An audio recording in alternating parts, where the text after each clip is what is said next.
righty, friends, we're back. Your favorite podcast of the week. It's Location Weekly. It's episode number 598, and we're recording on December the 6th. And yeah, how are you, Brianna? What's going on? It's Christmas.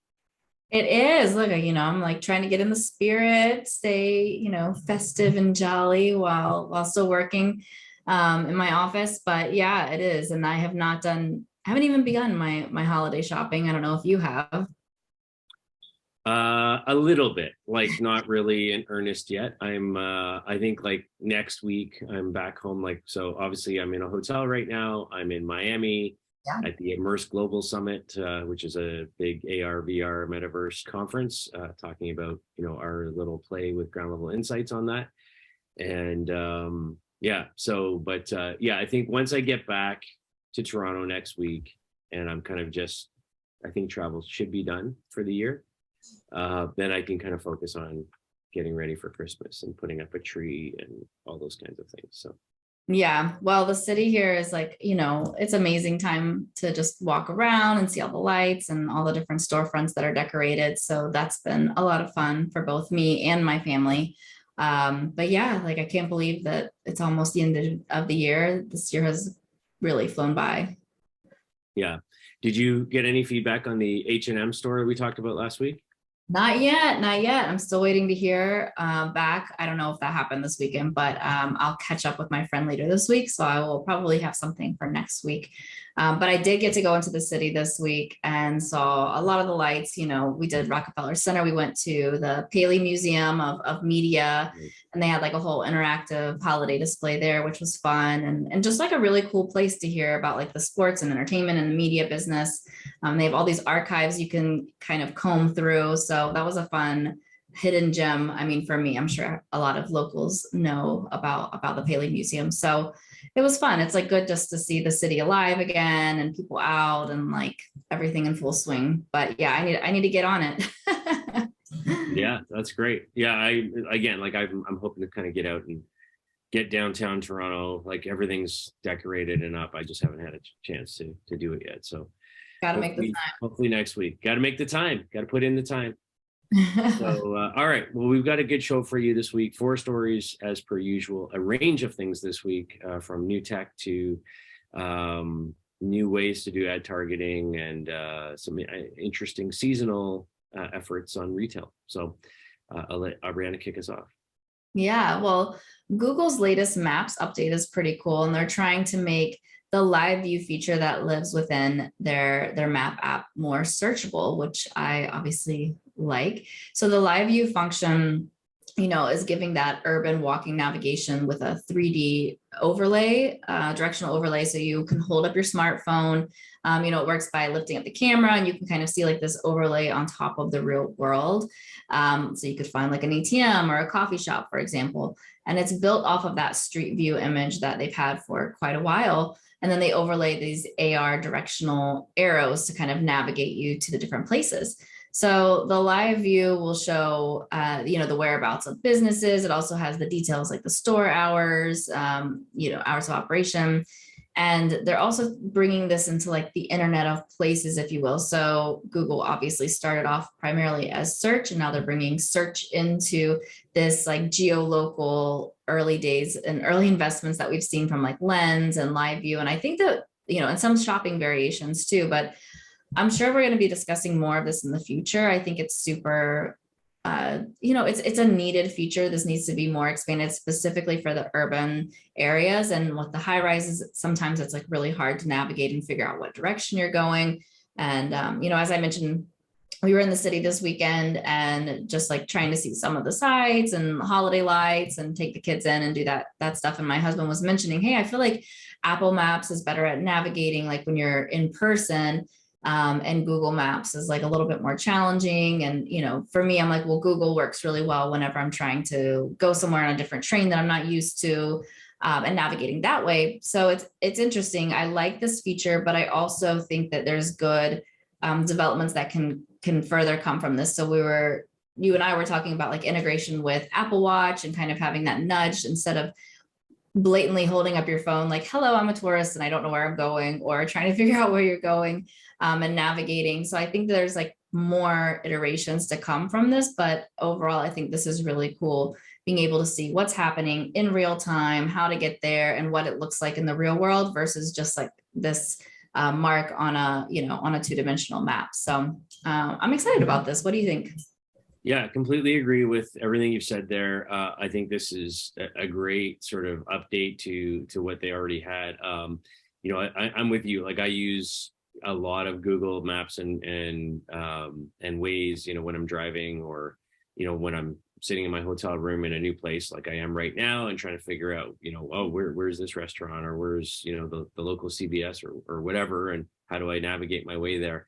Yeah, and I think having these sort of visual layers, I think is really interesting. And obviously I'm at a VR AR metaverse conference right now, and that's kind of what everybody's talking about, right? Which is sort of how do we put these sort of visual layers on top of the physical world, right? And I think the one big theme I've heard over the last sort of day and a half so far that I've been here is sort of a general movement away from kind of thinking about this immersive space as something that's only going to exist in a headset,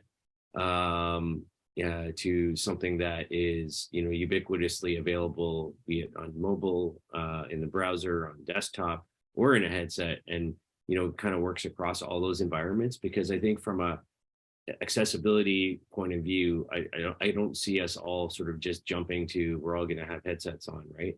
And Magic Leap and all these guys are here at this conference exhibiting and showing their stuff, but and I think there's a place for that, but I think that there's so much evolution right now in this tech from a development and creative point of view, be it Unity or Unreal or whichever environment you're working in, that I think there's a lot of opportunities. And I was listening to this speaker yesterday from Walmart talking about what they're doing in the metaverse, and it was interesting because it was the age-old question of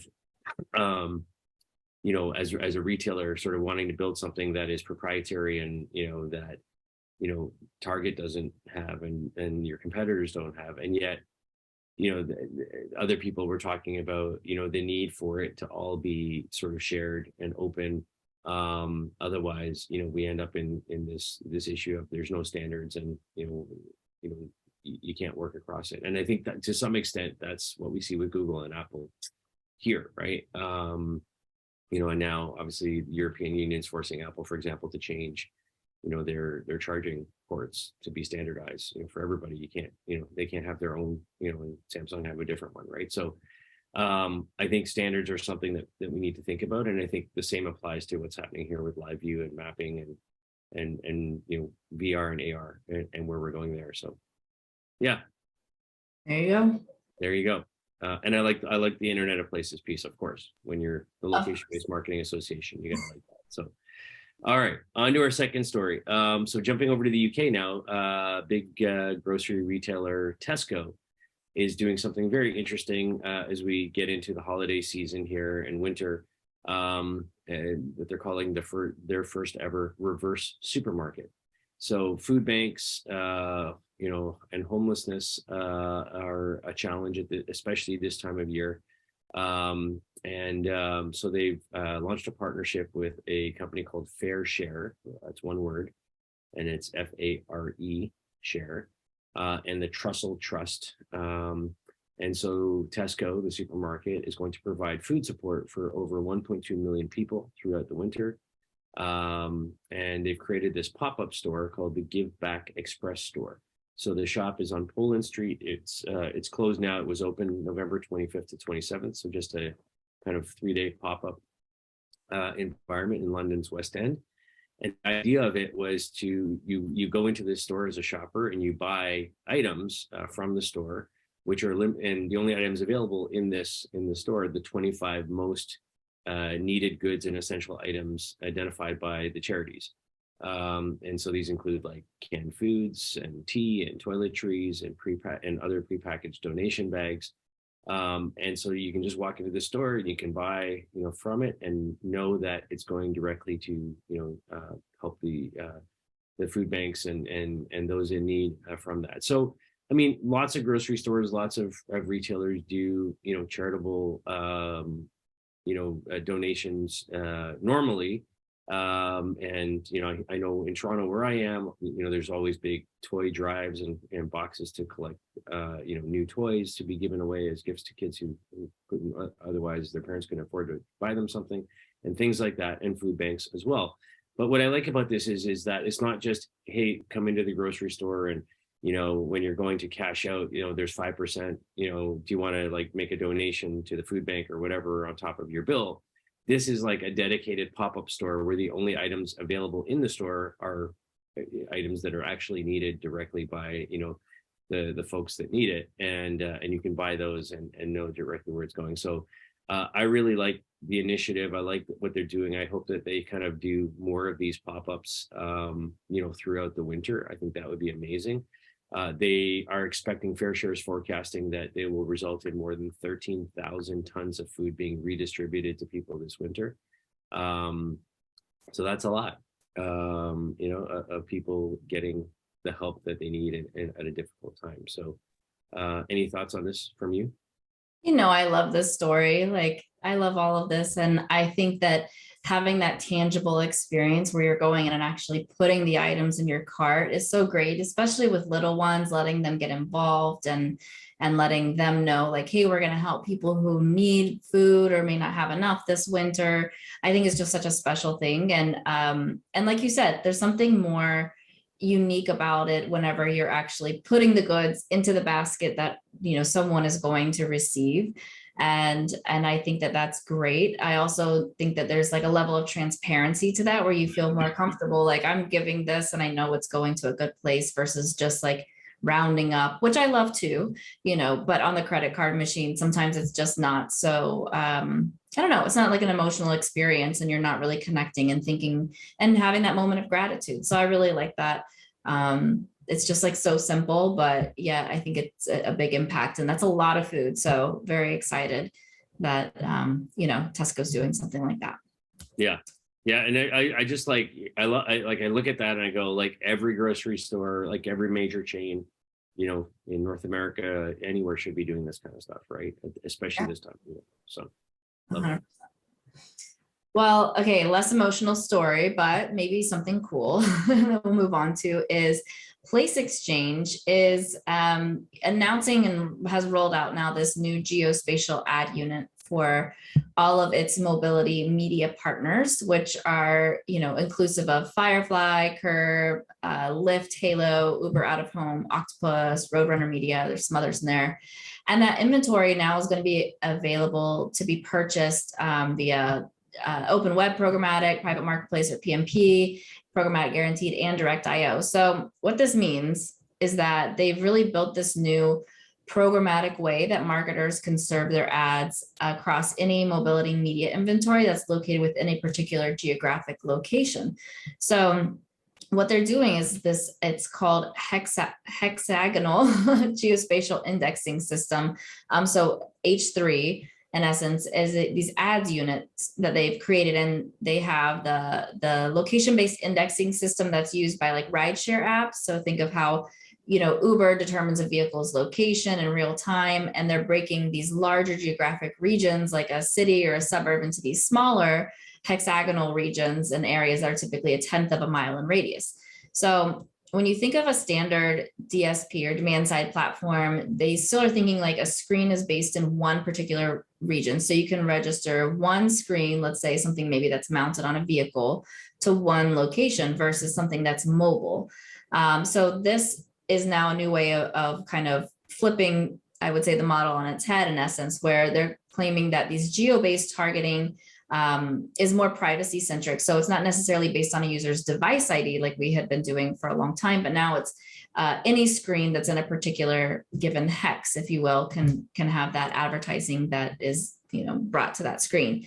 So the company and the media partners now can also place restrictions. We've heard a lot of things about like serving ads near specific locations like places of worship or perhaps medical offices, things of that nature. So now those sensitive locations, they can like make sure they're not serving ads in that specific area or almost negative. They're calling it negative geofencing. So they're kind of suppressing specific areas, and brands can advertise around, the areas that they want to, but eliminate those that they don't, which I think is actually a really cool idea and concept as well. So these media owners can work with third-party mobile measurement companies, and they'll be able to calculate how many impressions are within a certain region, or, geofence or hex, if you will. So, for example, this could be audited by like a Reveal Mobile and other partners that are out there.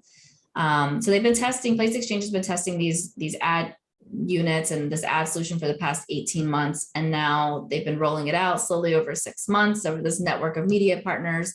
And it's live across all of the DSPs they're integrated with now. So I think this is really cool. I mean, I'm actually excited about this approach. I think this is needed, right? To understand that screens are moving as well as people. So how do you look at that intersection and that kind of woven, way? There's no like set specific location that's not moving, whether that's, we think about serving ads to a television or maybe just the mobile device that's moving. Now you've got the moving screen as well as moving people, and it's looking at the intersection of that. So this is truly like that intersection of people, places, and media.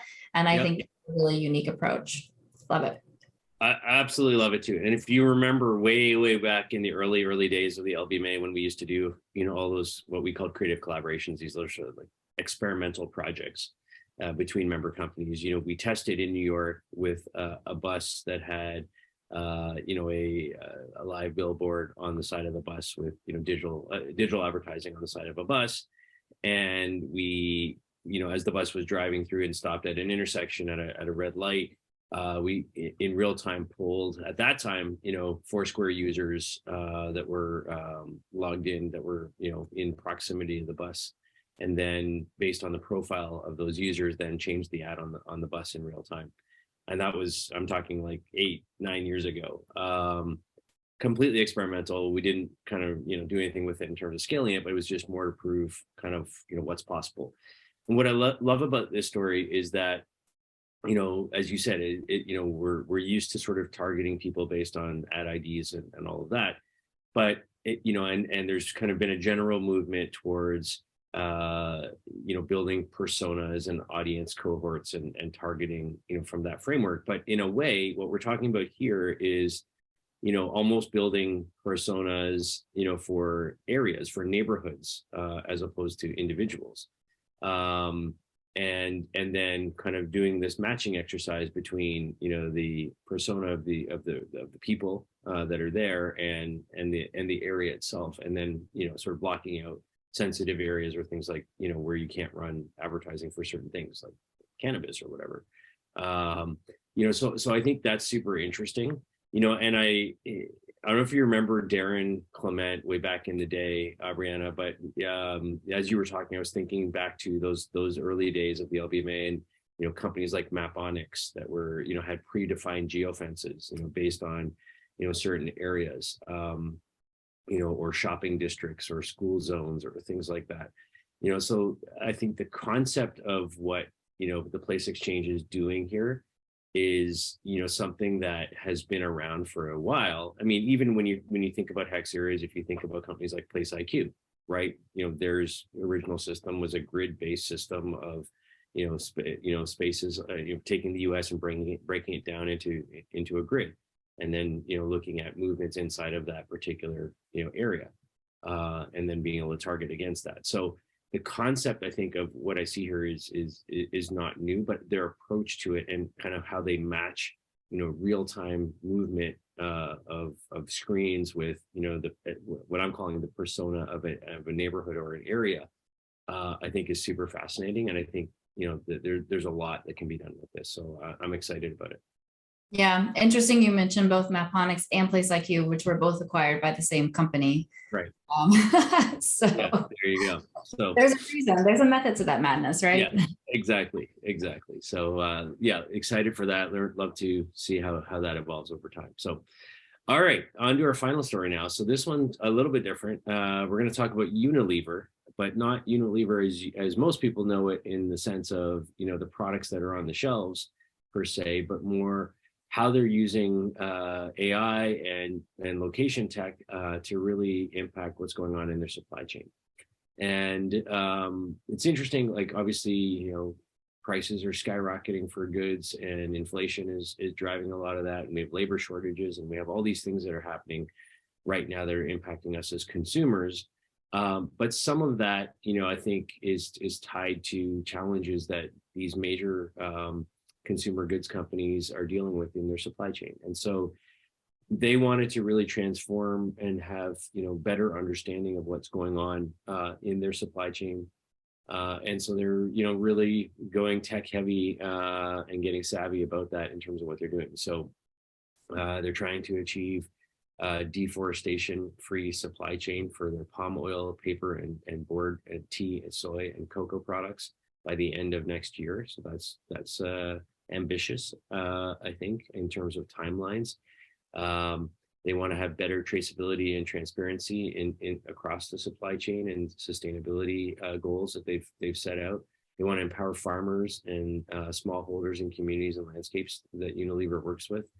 So I think this is really interesting. And so what they're doing is starting with Google Cloud, which Unilever calls their command center. So they have a 360-degree view of their entire supply chain, where they've combined over 40 years of continuous satellite imagery, along with data storage and machine learning, to monitor all their mills, their landscapes, their farms. They can estimate which farms and plantations are supplying the mills. And they're also using anonymous mobile location signal data of traffic patterns from mobile devices to detect any potential sourcing issues or breakages in their system. They're using AI to analyze satellite imagery to detect any changes in tree cover. So this is in areas in Southeast Asia in particular, where they have heavy cloud cover. They can determine how much carbon is stored by forests, and what trees, what the tree canopy looks like, and things like that, and the impact on palm oil and things like that. So they're really trying to use AI and location and GPS and satellite technology to really understand kind of what's going on, be more predictive in their supply chain, and understand the impact on the end consumer and their product at store, and be able to kind of plan ahead for any potential shortages or things like that, and at the same time achieving sustainability goals that they have around this. So I think this is super interesting. I think we're seeing more of these big sort of consumer packaged goods companies take this approach. And I think at the end of the day, I think one of the things, it's great to do all of this, but I think one of the things that, we've talked about a little bit on this show over the years is, how much of that, great work that they're doing around sustainability and these types of things is visible to the end consumer. Like, are they, sharing this out on social media, that this is how the company's operating and where they're going?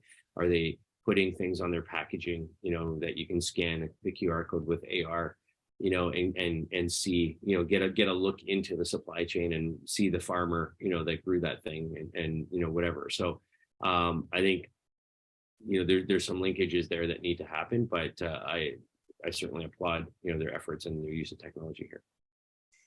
Yeah, I think this is super intriguing use of technology. And I wonder what the impact's going to be on the end product. Like how much are they going to be able to reduce their use of palm oil or whatever it may be. But I think that it's great that they're investing in it. It's almost like a little bit too good to be true, you feel like, right? Mm-hmm. But I do think that it's important, and it's really hard as a consumer to monitor everything, every ingredient that goes into the products that we use. But I do think that it's so important. And if we can help invest in and purchase and have loyalty to those brands that are taking these efforts and are reducing harmful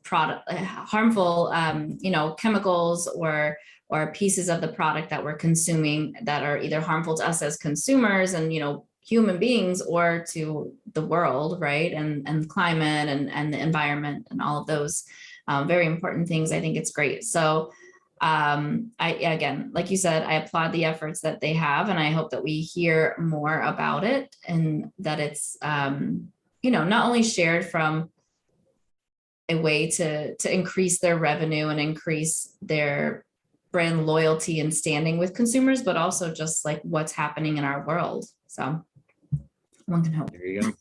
Good job, Unilever. All right, so that's our show for this week. 4 stories, some good things going on there. And as always, we thank you for your time, for listening, for watching. If you have story ideas, we want to hear about them. If you have new products that are in the location or geo ecosystem, let us know about them. We'd love to talk about it. We'll be back next week with another show. But in the meantime, give us some likes, some love on whatever podcast platform you're consuming this, and we'll see you next week. Have a great week, everybody. Bye.